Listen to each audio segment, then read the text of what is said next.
Hello viewers, I Sushant. Welcome you all to class 7 history chapter 4. We are continuing the creation of an empire and the chapter it is the Mughal dynasty.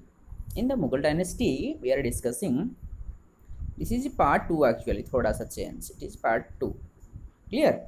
तो इसमें आज हम बात करेंगे कि मुगल का जो ट्रेडिशन था, वो जो राजा बनते थे, सक्सेशन होता था, वो कैसे होता था। मुगल डिड नॉट बिलीव, उन लोगों को ऐसे बिलीव नहीं था कि जो सिस्टम मैक्सिमम डायनेस्टी में होता है, मैक्सिमम रूलिंग पीरियड में होता है, प्रीमोजेनिचर। तो प्रीमोजेनिचर जो सिस्टम है कि द एल्डेस्ट सन जो होते हैं वो पापा के रूलिंग के बाद वो बनते हैं, लेकिन मुगल डायनेस्टी का ऐसा नहीं था। तो कैसा था उनका, जैसे कि they followed the Mughal and the Timurid custom. ये क्या होता है, जो कि कोपरशनरी इनहेरिटेंस होता है और डिवीज़न होता है उनके बेटे के बीच में। तो ये कोपरशनरी क्या होता है, जो स्ट्रांगेस्ट होते हैं उनके बेटे के बीच में, चाहे वो युद्ध करके हो, चाहे वो कुछ विद्रोह करके हो, जो सुपीरियर बनेंगे वो ही राजा बनते थे। इसमें देखा गया है। आपको कैसा लगता है, हम देखेंगे आपको कैसा लगता है, ज़रूर बताना कमेंट सेशन में। आपको जो प्रीमोजेनियर पहला वाला अच्छा लगता था या जो दूसरा वाला जो कि लड़ाई युद्ध करके करेंगे वो वाला अच्छा है, कौन सा करेंगे, यू डेफिनेटली मेंशन। नेक्स्ट चलो बात करते हैं हम, मुगल जो मेंबर्स थे, मुगल रूलर्स थे, वो बाकी रूलर्स के साथ उनका रिलेशनशिप कैसा था। मुगल रूलर्स बहुत सारे रूलर के साथ, बहुत सारे किंग्स के साथ युद्ध भी किए हैं, और बहुत सारे जो कि उनका एडमिनिस्ट्रेटिव सिस्टम को मानने के लिए राजी नहीं थे, रिफ्यूज होते थे, उनके अगेंस्ट में वो रहते थे। और मुगल्स भी बहुत पावरफुल होते थे बहुत सारे रूलर के साथ, इसलिए बहुत सारे बाकी जो रूलर्स थे वो वॉलंटरीली ज्वाइन कर लेते थे उनके साथ। राजपूत भी द बेस्ट एग्जाम्पल है उनके साथ ज्वाइन करने के लिए। और जो सिसोदिया राजपूत थे वो बहुत, they refuse to accept Mughal authority, वो एक्सेप्ट नहीं करते थे। सबसे केयरफुल बैलेंस ये होता था, क्योंकि जब वो किसी को डिफीट करते थे तो ह्यूमिलिएट नहीं करते थे ओपोनेंट्स को। तो ये जो बात रहता था मुगल्स का, जो उनका एरिया को एक्सटेंड करने के लिए ये बहुत मदद करता था। लेकिन औरंगजेब के समय में एक बहुत ख़राब बात हो किए, औरंगजेब ने इंसल्ट किए शिवाजी को, ये बहुत बुरी बात था मुगल अथॉरिटी का। फिर हम बात करेंगे जो मनसबदार सिस्टम और जागीरदार सिस्टम, ये क्या होता है। मनसबदार क्या होता है कि जो मुगल आर्मी को एक्सपांड करने के लिए मुगल लोगों को बहुत सारे डिफरेंट पार्ट्स चाहिए, डिफरेंट सेक्शन चाहिए, आर्मी चाहिए। तो जो मेंबर्स होते थे, जो मुगल डायनेस्टी को, मुगल एम्पायर को सर्विस देते थे, जैसे कि Iranian, Indian Muslims, Afghan, Rajput, Maratha, ये जो ग्रुप थे, ये मुगल सर्विस में ज्वाइन करते थे, उनको बोला जाता था मनसबदार। तो ये मनसबदार का एक्चुअल मीनिंग क्या होता है, ये एक इंडिविजुअल होते हैं जो कि एक मनसब को, मतलब एक पोजीशन या रैंक में रहते हैं, उनको बोला जाता है मनसब, रैंक। और ये जो सिस्टम है, ये जो ग्रेडिंग सिस्टम है रैंक का, पहला जो है ये रैंक का पहला रैंक है, दूसरा जो है सैलरी है, ये फिक्स करते हैं, रैंक फिक्स करते हैं, सैलरी फिक्स करते हैं, और मिलिट्री रेस्पॉन्सिबिलिटी भी उनका रहता है। फिर हम देखेंगे उनके डिटेल्स, थोड़ा ध्यान देंगे मनसबदार के ऊपर। जो मेंटेन करते थे कावलरी मैन को, जो कि एक पार्ट ऑफ देयर आर्मी। और जो मनसबदार होते थे ये रिव्यू करते थे, क्या रिव्यू करते थे, वो रजिस्टर करते थे जो हॉर्सेस को, और जो हॉर्सेस कावलरी मैन को रजिस्टर करते थे, हॉर्सेस जो ब्रांडेड है या नहीं देखते थे, और फिर जाके मनी जो रिसीव किया जाता था। और मनसबदार जो सैलरी रिसीव करते थे और जो रेवेन्यू असाइनमेंट होता था, इसको जागीर बोला जाता था। फिर मनसबदार का और थोड़ा डिटेल समझाएंगे।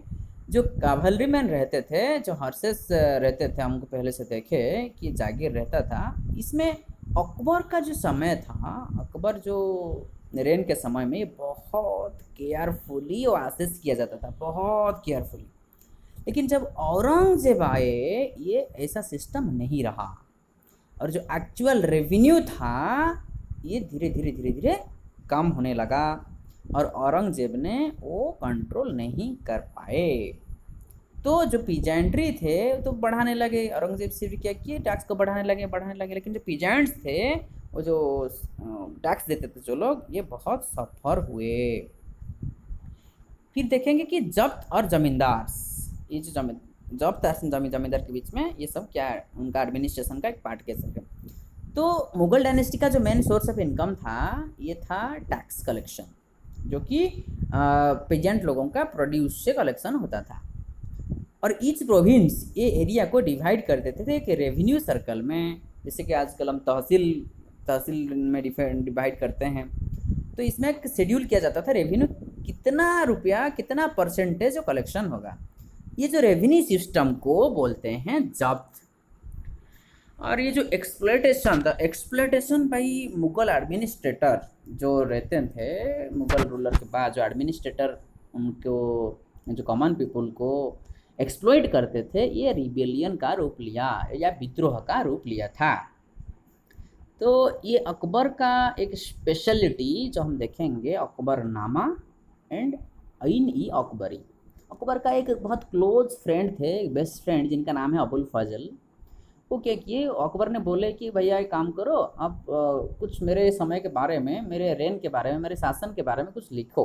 तो अबुल फजल ने क्या किए, 3 वॉल्यूम वाला कुछ लिखे। तो पहला वॉल्यूम जो था ये अकबरनामा का पहला वॉल्यूम, फर्स्ट वॉल्यूम जो था, इसमें अकबर का अनसेस्टर्स, उनका जो फोर फादर्स है उसके बारे में लिखा गया। वही अकबरनामा का जो सेकेंड वॉल्यूम था उसमें रिकॉर्ड किया गया कि अकबर के समय में क्या क्या सब हुआ है। फिर थर्ड वॉल्यूम जो था ये था आइन ई अकबरी। इसमें अकबर का एडमिनिस्ट्रेशन, का हाउस होल्ड, उनका आर्मी, रेवेन्यू, उनका जोग्राफिकल बाउंड्री, ये सब उसमें डिस्कशन हुआ है, जो कि अबुल फजल ने किए हैं।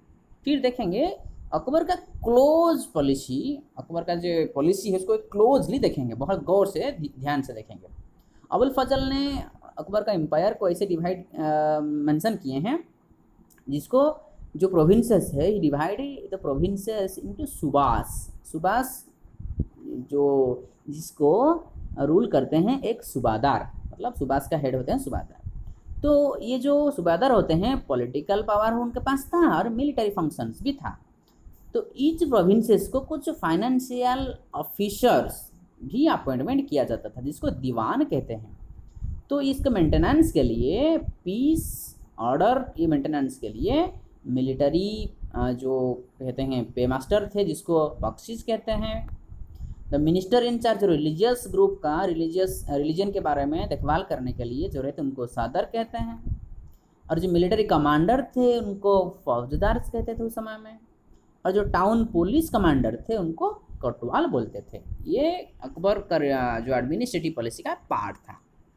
फिर अकबर का रिलीजियस पॉलिसी थोड़ा ध्यान देंगे। पहले हम 2 टर्म के बारे में बात करेंगे, एक है डोगमा, दूसरा है बेगोट। तो ये डोगमा क्या होता है कि जो अथॉरिटी का जो स्टेट पर्सन होंगे उनका जो अथॉरिटेटिव डिक्लेरेशन है, वो डिक्लेरेशन को बिना सवाल करके मान लेना, ये डोगमा है। दूसरा बात ये है, ये एक इंडिविजुअल है जो कि इंटॉलरेंट होते हैं, बिल्कुल टॉलरेंट नहीं होते हैं लोगों का बिलीफ्स के ऊपर, लोगों का कल्चर के ऊपर, लोगों का रिलीजियस थिंकिंग के ऊपर, ऐसा नहीं होता। लेकिन अकबर वाज समथिंग डिफरेंट, वो चाहते थे यूनिवर्सल पीस। उनका ये आइडिया ऑफ टॉलरेंस क्या किया, he did not discriminate any people on the basis of this religion. तो वो क्या करते थे, एथिक्स के ऊपर ध्यान देते थे, ऑनेस्टी, जस्टिस, पीस, यूनिवर्सल, ये उनका जो सिस्टम था, उनका जो पॉलिसी था, ये सबके द्वारा एक्सेप्टेबल हुआ था। फिर हम बात करेंगे मुगल का जो एम्पायर था, मुगल एम्पायर का 17वीं सेंचुरी और उसके बाद क्या हुआ। तो मुगल एम्पायर का जो एडमिनिस्ट्रेटिव पॉलिसी था, मिलिट्री एफिशिएंसी था, इसलिए बहुत बड़ा great economic and commercial prosperity हुआ था उस समय में। कोई इंटरनेशनल ट्रैवलर्स जो हैं, इंटरनेशनल जो भारत को आए थे, वो डिस्क्राइब किए हैं कि इस समय में भारत ने फाबल ऑफ लैंड ऑफ वेल्थ, मतलब बहुत सारा प्रचुर पैसा था, संपत्ति था। तो आज द अथॉरिटी मुगल एम्पायर ने क्या किया, धीरे धीरे उनका डायनेस्टी डिक्लाइन होने लगा, बंद होने लगा। उनका जो सर्वेंट्स थे, उनका जो वर्कर्स थे, वो पावरफुल बन गए। तो वो एक एक एरिया का लीडर बन गए। और वो कंसल्ट किए, नया नया डायनेस्टी बनाए, नया वंश बनाए, उनका कमांडर जो जैसे कि कमांड खुद को एक रूलर बन गए, जो प्रोविंसेस बना, जो एरिया बना, जैसे कि एक एग्जांपल ले सकते हैं, हैदराबाद बना, औध बना। तो 18 सेंचुरी के आसपास द प्रोविंसेस जो था, एम्पायर जो था, ये बहुत सारे एरिया जो कि मुगल रूलर के अंदर था, ये खुद को इंडिपेंडेंस डिक्लेयर किए। So dear viewers, this is all about the chapter. The chapter gets over by this. For more information, extra notes, extra knowledge, you may go through the description. Till that, take care of your studies. Thank you all.